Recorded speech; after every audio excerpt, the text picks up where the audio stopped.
So what would Genesis look like if it was poetry? Hebrew poetry, like the Psalms, for example, has a completely different style. The defining characteristic of Hebrew poetry isn't rhyme or meter like in English, but parallelism. That is, statements in two or more consecutive lines are related in some way. And we'll give you some examples of those. Look for what's called synonymous parallelism.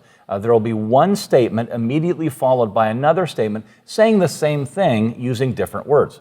Okay, you can see this in Psalm 19, 1 and 2, where it says, "The heavens declare the glory of God, and the sky above proclaims his handiwork.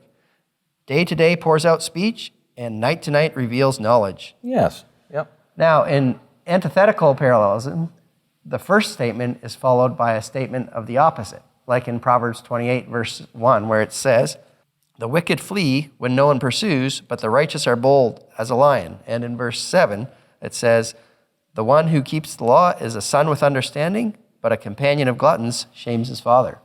There we go. Okay, so those are nice, clear examples of Hebrew poetry. The Bible does have a poetic celebration of God's creative work of Genesis, but it's in Psalms 104. Yes. So if we want to see that, what a poetic account of creation looks like, that's where you'd have to look. For example, Psalm 104, verse 7 and 11 illustrates parallelism perfectly. It says, "At your rebuke they fled, at the sound of your thunder they took flight."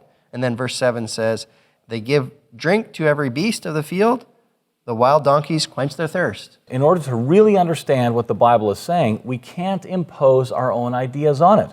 The text needs to be taken in the way that it's written. Yes, and Genesis is written as history. That's right. Many people don't like that because they're swallowed the whole millions of years history, and the two don't fit together very well. That's right.